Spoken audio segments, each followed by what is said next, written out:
hvernig kveiknaði áhugið þinn á kvikmyndir? Já, ég hef náttúrulega alltaf horft á kvikmyndir eins og allir aðrir, en var lengi alveg föst í því að ekki að vinna við kvikmyndagerð af því að pabbi minn var í kvikmyndagerð, þannig maður ætlaði að gera eitthvað allt annað sko, en ég fekk að vera við tökur hjá honum sem krakki og unglingur og svona sá smá hvernig það var en ég var alveg staðfest í því að ætlaði sko alls að bara gera eitthvað öðruvísi sko, en svo fór ég fór að vinna, ég tók sem sagt svona starfsþjálfun hjá 365 eitt sumar og þar kviknaði áhugin á actually að fara út í þetta og fór að fikta við að klippa, byrjaði á því og svo bara leita eitt öðru, þannig að maður einhvern veginn var þetta alltaf í blóðinu en maður var svolítið lengi að svona sætta sig við það, þetta væri meira en áhugi. Komst ekki fram við því bara? Nei, nákvæmlega. En hvað stundarðu nám? Já, ég sem sagt búið mjög mikið erlendis. Ég var með þess að erlendis í menntaskóla, þannig að þegar kom að ég vel í háskóla þá var mjög svona eðlileg pæling að fara út og ég fór í BA-nám í sjónvarpsframleiðslu út í London. En svo hef ég nú ekkert farið í mastersnám í kvikmyndagerð. Það er lúxus sem er örugglega frábært að gera, en getur verið svolítið dýrt. Þannig að ég sem sagt listi það vandamáli, ég átti ekki efni á því að fara í mastersnám með því að fara og framleiða stuttmyndir fyrir útskriftarnemendur í mastersnámi hjá London Film School. Og fór bara svona að læra það sem ég gat frítt og það var svona mitt nám. En já, ég tók sem sagt BA í sjónvarpsframleiðslu. Hvað telur vera þín svona helstu afrek í kvikmyndir eða sjónvarpsbransan? Það er náttúrulega það sem kannski flesti þekkja er Hrútar. Það var rosalega stórt ævintýri sem ég fekk að taka þátt í. Sérst ég var framleiðslustjórinn á því verkefni og ég hafði aldrei fengið svo mikla ábyrgð á þér. Þannig að maður var alveg skítrættur við þetta og vona að maður myndi nú standa sig. Þannig að það var alveg örugglega svona stæðsta myndin. En persónulega mitt kannski stæðsta afrek er að leikstýra minni fyrstu stuttmynd. Því það var eitthvað sem að ég var löngu búin að gefa upp bátinn, hugsaði bara nei, ég hef ekki rétt á því, ég myndi ekki fara í mastersnám í leikstjórn eða neitt svoleiðis. En svo þegar ég fór að svona pæla aðeins í því aftur þá þurfti ég að peppa mig svolítið lengi upp til þess að þóra því og það tókst held ég ágætlega vel, þannig ég er rosalega ánægð og stolt af því að hafa gert það og reynt á það. Núna er Hrútar líka að sópa inn verðlaunir á Cannes Film Festival og svo það er stórt skrif að vera að framleiða hana. Ég var framleiðslustjóri, þannig að ég lærði rosa mikið af aðalframleiðandanum Grímari Jónssoni. Hann er miklu reyndar en ég og kenndi mér rosa margt.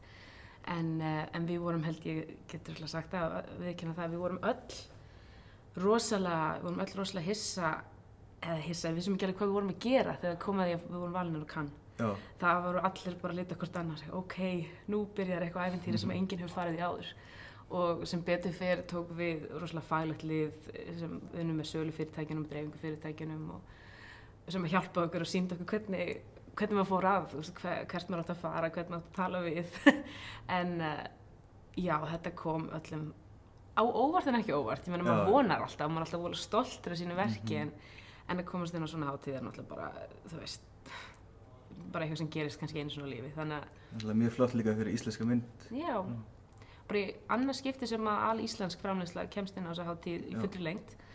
Það var síðast ég held ég fari rétt með að hafi verið Sódóma. Já, ok. Það var svo langt síðan. Það er rosa langt síðan, það var náttúrulega stuttmyndir síðan, en svo hefur líka Dagur Kári verið með mynd og Sóli Ansbach, en þær voru erlendar myndir. Þannig að fyrir Íslendinga var þetta alveg já, ok, við erum mætt hér og var rosa gaman að fara því við tókum stóran hóp, fullt af fólki sem hafði unnið við myndina og pössuðum upp á líka bara alla íslensku kvikmyndabransavinnina sem voru bara á hátíðinni. Reyndum að fá eins mikið Íslendingum inn í bíósalinn og hægt var. Það var rosa gaman. Já, ég trúi því. Já. Þú leikstýrir líka að skrifa þér handritið fyrir Rainbow Party. Já. Hver var kveikjan að þeirri mynd? Rainbow Party er einmitt þessi mynd sem ég var að nefna við þessi fyrsta sem ég leikstýri og skrifa.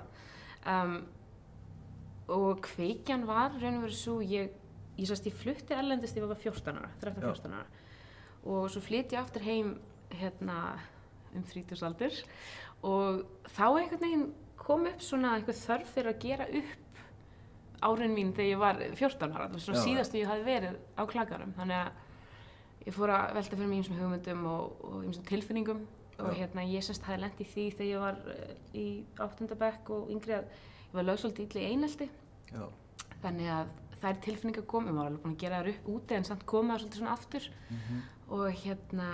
og út frá því fór ég að skrifa handrit og svo skáldaði ég fullt af öðru klikkuðum hlutum inn í þetta hefur ekkert allt gerst fyrir mig en þetta svona kveikjan var þessar gömlu minningar og og svo bara þróast það og ég var að talaði við ýmsa úlinga sem höfðu lent í þessu eða voru bara úlingar ég var svona svolítið síðan ég var 14-15 ára þannig að það líka gaf mér mikið innblástur og bætti mikið í Fékkstu það kannski svona smá klósir við að gera verktengt þína eigin reynslur? Já, ég held það bara. Ég held að þetta hafi verið mjög gott fyrir mig. Af því líka, eins og ég sagði, ég þurfti að hugsa hvar ég var stödd og hvort ég væri búin að gera þetta upp og ég alveg búin að gera þetta upp og fyrirgefa og gleyma og það allt. En já, það var stundum gott að stoppa og hugsa tilbaka og sjá hvernig áhrif þetta hafði á mann sjálfan. Þannig að ég held að þetta hafi verið mjög gott fyrir mig og sáluna. Ertu með eitthvað verk í bígerð núna? Já, alveg nokkur. Ég vinn ala sem framleiðandi. Rek Askja Films og við erum með ýmislegt í bígerð. Bæði hér heima og erlendis. Eins og ég bjó mikið erlendis, þannig ég með samstarfi mikið af fólki sem kynntist í London, en allir í London eru náttúrulega frá einhverjum öðrum löndum svo líka, þannig að ég er að þróa til dæmis kvikmynd í fullri lengd með spænskum leikstjóra. Þannig að vonandi maður fá að fara og eyða nokkrum mánuðum þar í tökum eitthvað næsta árið þar næsta fyrir eftir hvernig gengur að fjármagna það. Svo ég með heimildamynd hérna heima sem heitir Heitbáturinn sem við vorum að klára eftir Hörpu Fönn Sigurjónsdóttir, þannig að hún fer fljótlega á hátíðir. Og ýmislegt annað hérna heima. Við erum að þróa hérna mynd sem verður leikstjóri Ásthildi Kjartans eftir bók Auðar Jónsdóttur sem heitir Tryggðapantur, stuttmynd eftir Þóru Hilmarsdóttur, ég er örugglega að gleyma einhverju, en svo ég sjálf að líka hérna að þróa mitt næsta sem leikstjóri. Þannig að ég bæði að þróa handrita mynd í fullri lengd, en það er rosalega langt ævintýri að fara að skrifa handrit, þannig ég er líka að gera aðra stuttmynd. Það er svona draumurinn að leikstýra þína eigin fulla mynd sem er fullri lengd. Já, ég verð alveg að viðurkenna það. Þegar ég gerði þessa fyrstu stuttmynd þá voru fólk að spyrja, fyrst er þetta ekki gaman, ætlar að halda áfram. Og ég sagði við með flesta svona, leiðu mér að klára fyrst stuttmyndina og svo skulum við sjá hvernig mér líður með þetta. Og mér fannst þetta rosalega gaman. Þannig að það er draumur að fá tækifæri til að gera það aftur. Hvernig var svo eins að fara úr framleiðslu yfir í leikstýrustólinn? Er það ekki mikil breyting? Jú, það er bara erfitt að vera ekki líka að framleiða. Af því maður gerir það einhvern veginn ósjálfrátt. Ég er núna með næsta verkefni mitt ég er að vinna með breskum framleiðanda og ég er að reyna eins og ég get að vera ekki að skipta mér af öllu því að það er eitthvað sem ég kann, þannig að það er þægindaraminn. Maður sækir alltaf í það, en maður þarf svona að pína sig að gera það sem maður svolítið hræddur við sem ekki sé eitthvað nýtt og tengt á leikstjórastólnum. En ég held að sé samt alveg frábært að hafa pröfað ýmislegt, líka bara eins og ég pröfa að klippa og verið aðstoðarleikstjóri og svoleiðis, þannig að það allt bara einhvern veginn hjálpa manni að leikstýra því maður kann að meta svolítið hvað aðrir eru að vinna við.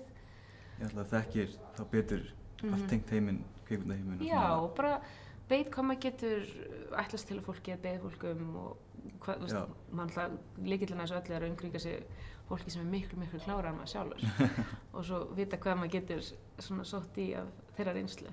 En það er alveg held ég fínt að vera með framleiðandi bakgrunn, það er bara svona mikilvægt að láta einhvern annan framleiða sig sjálf. Það er svolítið galdur. En ertu með einhver ráð fyrir ungt fólk á Íslandi og úti sem að vilja fara út í eitthvað tengt kvikmyndir? Já, það er náttúrulega allir ólíkir og það er til dæmis margir sem spyrja mig oft hvort maður er að fara í nám eða að sleppa því og það er volið erfitt líka að svara því það er bara bæði svo persónubundið fyrir eftir hvað fólk vill gera, hvernig karakter fólk veist, hvernig sumir hafa bara betra á því bara að fara að drífa sig að vinna og læra svolítið svona on the job eins og maður segir. Já, þetta er aldrei þannig ekki að þú lærir mikið við að gera í þessum heim. En þú veist það sem ég myndi allavega mæla með þeir sem fara í nám að þeir reyna að koma sér á vinnumarkaðinn á sama tíma. Ég gerði það of mikið, ég var alltaf að taka internship, þú veist, starfsreynslu hér og þar og nýtti mig það, ég var í London, þannig að alltaf mikið í boði þar og maður sá það bara þeir sem endust í bransanum úr bekknum mínum, það voru þeir sem voru mitt að gera sín eigin myndir eða þú veist að taka einhverja ómerkilega vinnu, þú veist, búið til te og kaffi á tökustað á meðan þau voru að læra því þú þarf það að sjá miklu meira, en ég meina á sama tíma hitti mig til rétt snert á þarna að bara pröfa sig áfram, bara búa til sín eigin myndir. Vera bara óhræddur. Já, og ég meina þótt að þeir klúðrist, ég meina ef maður lagði bara svona sín eigin tíma og einhverja græjur sem fekk lánað, þá það allt í reynslubankann, þannig að maður verður líka bara svona átt að segja því að það fyrsta, flesti leikstjórar sem maður lítur á, þeir eiga fullt af stuttmyndum sem þeir gerði sem enginn fara að sjá. Þeir eru alveg hræðilegar og kannski á þeim tíma þegar þeir voru að læra og byrja að pröfa þá vissu þeir ekkert hvað þeir voru að gera. Þannig að þeir gerðu einhverjar hrikalega lélegar stuttmyndir og svo lærðu þeir af því og svo allt í norðin Steven Spielberg, skilur. Þannig að maður þarf ekkert að búa til eina mynd og halda að allt breytist, heldur þetta bara hluti af þessu ferli að læra og átta sig á hvaða rödd maður hefur og bara hafa gaman að þessu og kynnast líka góð fólki sem maður mun halda áfram að vinna með aftur og aftur.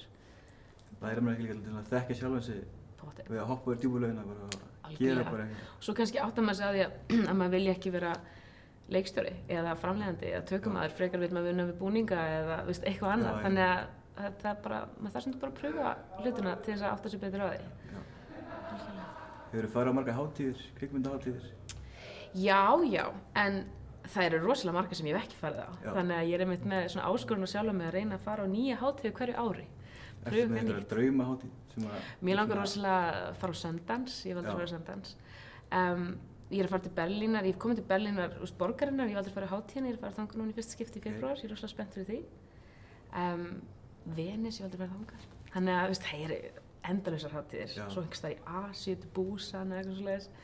Það er bara ævintýri, það er búin mjög gaman að fylgjast með Grími Hákonarsyni, þegar hann alltaf er búin að fylgja hrútum. Og hann er búin að vera að ferðast bara eins og brjálæðingur í fyrsta hverskett sem ég skoða á Facebook eða sendi mail á hann, þá er hann komin einhver nýja heimsálfu, sko. Þannig að, já, við reyna að komast á alla staðin sem hann er búin að fara og þá er maður helviti sátt með lífið. Hver eru helstu markmið Askja Films við að efla konur í kvikmyndum? Já, við sem sagt höfum svona stíla okkur að stöndum fyrir að vinna með eða búa til myndir konur. Ekkert endilega alltaf. Og þú veist, ég til dæmis þessi spænska mynd sem ég nefndi, hún er eftir karlmann strák, þannig að það er allt í lagi. Við erum ekkert alveg harðar, en ég ákvaða, þess að ég stofnaði fyrirtæki, ákvaða ég svolítið að einbeita mér af þessu aðalega, einfaldlega, því ég tengi við þessa myndir. Þannig að þetta er svolítið einföld pæling í kjarnan, en svo hefur við fengið rosalega mikinn áhuga frá konum og hafa verið að hvetja okkur áfram að einbeita okkur á þessu, þannig að það hefur verið mjög spennandi, en flest verkefnin okkar eru skrifaðar af eða leikstýrar af konum, eru oftast með konur í aðalhlutverki. Þess að ég segi þetta er aðalega frá áhuga tengt, en mér finnst vanta heima sérstaklega fleiri svona sterk kvenhlutverk. Mér finnst vera nokkrar mjög flottar kvenleikstýrur að koma núna. Og þær eru núna næsta nokkrar að fara að gera myndir í fullurlengd sem eru rosalega spennandi og margar góðar í heimildamyndagerð líka, en það vantar fleiri hlutverk. Við erum svo mikið af flottum leikonum og þær eru allar í aukahlutverki. Þannig að þú veist, ég bara... Þetta er einhverja konu í aðalhlutverk? Já, af því að þú veist, ég vil fara í bíó og tengja við, þú veist, aðalkarakterinu og ekki segja mig get ekki tengt við karlmann líka, en það mætti vera aðeins meira jafnvægi. Já, þetta mætti vera meira fjölbreytni í þessu. Og bara, veist, allan við hjá Askja Films ætlum bara að gera myndir sem okkur langt til að sjá, en líka svolítið með þetta í huga og ef þetta er bara líka jafnvægi í general, veist, þannig að ef við erum í tökum að reyna að passa þessi bæði kallar og konur, veist, að tökustað, líka að leita fjölbreytni, þessi fólk frá ýmsum bakgrunnum, ýmsum aldri, þú veist, þannig að reyna svona aðeins að líta í eigin barm og sjá, ok, hvað getum við gert betur, því að ég held að það sé leiðin með fólk tala alltaf kvikmyndasjóð og þú veist hvað þeir geta breytt en við þurfum líka að standa fyrir okkar eigin breytingum þannig að við ætlum að erum að reyna okkar og sjáum, ég held að fleiri séu að því líka þannig að eitt skref í einu. Ef þú væri með einhver skilaboð til einhverja ungra kvenna sem hafa áhuga á þessu en ekki alveg vissar, getur þú gefið þeim einhver ráð, eitthvað kannski út frá þína eigin reynslu? Já, ég myndi bæði hvetja þær til þess að bara hætta að afsaka þessu konur. Já. Þú veist, bara sækjum í sjóði eða styrki eða, þú veist, bara ekkert vera feimin og ekkert vera alltaf að segja, ég veit ég er kona. Já. En á sama tíma taka þátt í baráttunni. Þannig að þetta er svona begja megin, þannig að maður er ekki að afsaka að maður sé kona. Nei. En auðvitað þarf maður að halda áfram að berjast fyrir frekari réttindum. Já. En bara, þú veist, go girls, skilur, bara ekkert vera feimin við þetta. Það eru fullt af flottum konum sem ég sé á hverjum einasta degi sem eru rosalega duglegar. Þannig að eins og kallmenn, þá þurfum við bara, ef við vilt fara inn að bransa, bara, þú veist, hafa orkun í þetta og metnaði fyrir því og þá mun þetta alveg ganga upp, sko. Erst þú með einhverja uppáhaldsmynd? Hvað ekki spyrja mér svona spurningar, því maður á alltaf einhverja svona hallaraslega uppáhaldsmynd. Þess að mín held ég Back to the Future, skilur, og það er bara svona persónulega einhvern veginn, eitthvað sem ég svona man eftir sem krakki, en uppáhaldsmynd, svona mynd sem ég vildi að ég hefði gert, finnst mér mjög erfitt að svara. Já, ég skil. Þær eru svolítið, já, það er svona meira arti-farti kannski myndir. Já. En svona það sem maður horfir á aftur og aftur er oft svolítið svona cheesy stuff frá 1985 eða eitthvað svona. Já, takk hérlega fyrir komuna. Gaman að tala við. Takk sömuleiðis.